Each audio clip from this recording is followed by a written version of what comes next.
আপনারা কি জানেন, বৃন্দাবনের পবিত্র ভূমিতে অবস্থিত ললিতা কুণ্ড একটি অত্যন্ত পবিত্র ও আধ্যাত্মিক স্থান।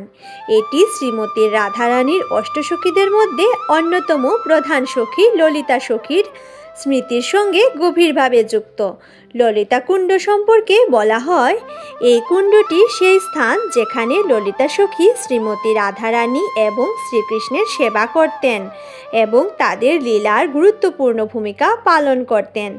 ভক্তদের বিশ্বাস, এই কুণ্ডের জল অত্যন্ত পবিত্র এবং এখানে স্নান বা দর্শন করলে ভক্তি ও প্রেম বৃদ্ধি পায়। প্রাচীন কাহিনী অনুযায়ী একদিন রাধারানীর সেবার জন্য জল প্রয়োজন হলো। ললিতা সখী নিজেই এই কুণ্ড সৃষ্টি করেন যাতে সহজেই জল পাওয়া যায়। তাই এই কুণ্ড শুধুমাত্র একটি জলাশয় নয়, বরং এটি সেবাভাব, প্রেম এবং নিঃস্বার্থ ভক্তির প্রতীক। আজও অনেক ভক্ত বৃন্দাবনে এসে ললিতা কুণ্ড দর্শন করেন এবং সেখানে ধ্যান কীর্তনের মাধ্যমে নিজেদের মনকে শুদ্ধ করেন।